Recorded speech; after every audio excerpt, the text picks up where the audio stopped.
Morning Glory, America. I'm Hugh Hewitt. This Saturday morning, I'm diving into the Russia investigation. That's right, plural. There are two of them.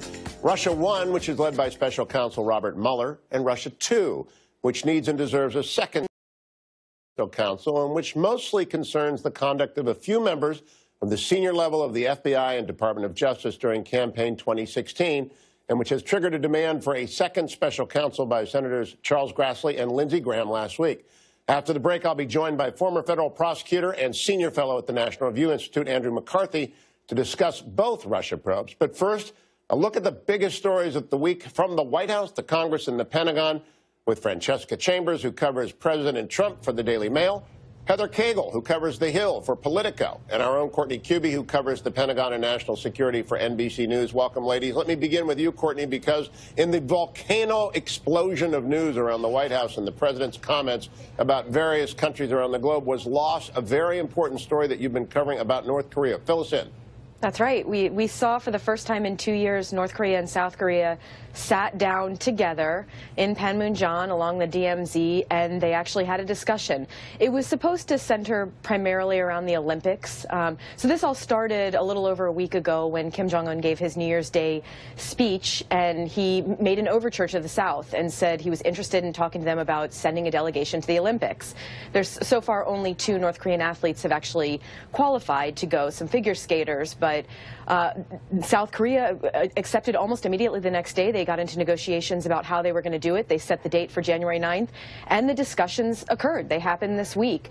And they seem to have been relatively successful. North Korea is now sending a delegation to South Korea that will include cheerleaders and some media and the athletes themselves, and they have talked about continuing discussions now. They haven't set any dates for it, and they haven't set any specific conditions, but they have opened the door for now some military discussions that are, it's the first overture, it's the first little window into the potential for reducing the tensions between the two countries for years. Now, Courtney, maybe it's the ping-pong breakthrough, but there's also this background of the president, President Trump, tweeting about his relationship with Kim Jong-un. And whatever that means, I'm not sure. Do you have any insight into that? No. So we saw tweets and comments from the president in the last week that really spanned all across the board, from his January 2nd tweet where he compared the nuclear buttons, his to Kim Jong-un's, and said his was larger and actually worked, down to him saying he has a good relationship with Kim Jong-un, or he believes that he does have a good relationship. We don't know exactly what that means. You know, President Trump has gone all across the gamut with Kim Jong-un over the last year or so. He said at one point several months ago in 2017 that he would be willing to speak to Kim Jong-un, that depending on the conditions, and now he's opened that door again after weeks and months of in between where he did nothing but denigrate the North Korean leader and insult him, and so we just don't know. I mean, the hope is that this is the first time that we've seen a little squeak of possibility to reduce the tensions. Now, we have to also keep in mind that during these talks on January 9th, the North Koreans said to the South Koreans, well, we're not interested in going after you. Everything that we have is pointed at America. So that also opens up some of the immediate analysis after they first agreed to these talks was that North Korea was trying to use this as a way to create a wedge between the U.S. and South Korea because the relations aren't terrific between the two countries, between the two presidents. That comment right there reinforces that idea a little bit. Sure, but again, yeah, but at this point, you know, there's a little bit of hopefulness now that maybe they're on a path to some sort of negotiation and potential, you know, tension easing. The president's Twitter feed and his comments, Fran Chambers, have really kept us focused on what happened in a meeting that occurred on Thursday.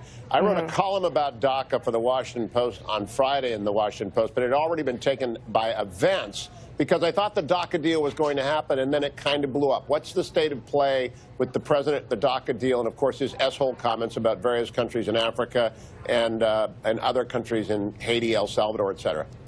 Right. So yesterday, as senators who were involved in those talks were saying that there was a deal, the White House press secretary came out and said, or rather, sorry, on Thursday, the White House press secretary came out and said that there is no deal, which created a bunch of chaos and confusion because President Trump had said earlier in the week that he would be willing to sign whatever it was that the people who were making these talks on Capitol Hill came to him with. Then all of a sudden, the White House is saying no deal, contradicting the senators involved in those talks. And then, of course, President Trump tweeting that there's not enough funding for the border wall and that it doesn't address chain migration the way that he would want it to. So this is not something that he would be willing to accept, which, again, directly goes against what he had said earlier in the week, which is I'll take what you guys are willing to give me. So as far as things stand currently, there's no deal. The White House remains hopeful that there will be a deal, but we are running out of time for that. Senators have said, lawmakers have said that January 19th is the deadline because that's when the current spending resolution runs out. The DACA doesn't run out until March 5th. That's when they'll start losing their statuses. But January 19th is seen by Democrats as the deadline because otherwise they could hold up that spending bill and force a government shutdown. It's really their only opportunity, right, to push this issue. And so the idea that we get a deal before January 19th is looking slimmer and slimmer. Heather Caygle, first of all, welcome to the program. It's great to have you on from Politico. You cover the Hill for Politico. And congratulations, you're a Roll Tide person, even though they were illegitimately in the national championships in Ohio State's spot. Congratulations. What is the state of play on the DACA deal? After all of this controversy, the president's ill-timed, very awful comments that have been condemned widely and denied by him, all that stuff aside, is there going to be a deal on DACA and the wall? You know, that's a great question, Hugh. I was texting with leadership aides on both sides of the aisle this morning. They're still engaging in staff-level negotiations, but as they both told me, they're very pessimistic right now. Even before the president came out on Friday and panned the DACA deal, it was getting heat from both sides of the aisle. You had Senator Tom Cotton on the right say this isn't a proposal, this is a joke. And then you had the Congressional Black Caucus on the left, and they said, we're not going to even negotiate on diversity visas. I don't know why this is in the proposal. And so it was unclear even from the beginning if the Senate deal had the muscle to get through both chambers, even before Trump, went on Twitter and blasted it. Now, Heather, it's just, I use the hashtag too obvious to fail, though. There are too many people who need this relief, who are dreamers. There are too many security-minded border conservatives who want that fence, 700 miles of it. There are too many people who want something. So are people just leveraging positions, or do they really think it's dead, dead, dead? I don't know, actually. I think people are just still in a position. They're trying to get their position up front, and they're trying to use the leverage that they have. I mean, like you guys talked about earlier, the government funding does run out on Friday, and there's no clear path on how we keep the government running beyond then.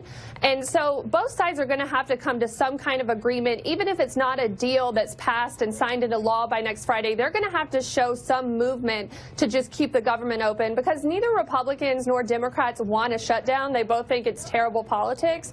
And so I think in the next few days, we'll see both sides come off of the sidelines and start really negotiating. Francesca Chambers, in the aftermath of the president's meeting, which controversy with his comments, did you talk to anyone at the White House who believes that they can revive the conversations, at least, because they had the good meeting that was televised, they had the terrible meeting that wasn't? Do they think they can get it back on the rails? Well, the White House absolutely believes that a deal is still possible here. And like Heather said, that January 19th day is coming one way or another. And so if the president does want the money for the military, as he has said in his tweets, and he doesn't want to see a government shutdown, there is going to have to be a deal of some sort by that day. And Democrats are saying that if there's no DACA, that they could force a government shutdown. Hugh, I wanted to hit something on that we had talked about earlier in this panel, though, on the North Korea. That has also been something right now that has been very big at this White House, because the president said in this interview with the Wall Street Journal that he probably has this very good relationship with Kim Jong-un. That's very surprising and shocking, because there are not known to have been high-level talks between the United States and North Korea Korea for nearly 20 years. And for President Trump to suggest that he was having conversations with him, which he suggested that by saying that they probably have a very good relationship, but then wouldn't comment on whether he's having them, was something that was really surprising and raised a lot of eyebrows, given that he had previously even just swatted down the idea of Secretary of State Rex Tillerson still engaging in diplomatic talks with Kim, who he's called Little Rocket Man and derided as short and fat. Last word to you, Courtney Kube. Did eyes roll at the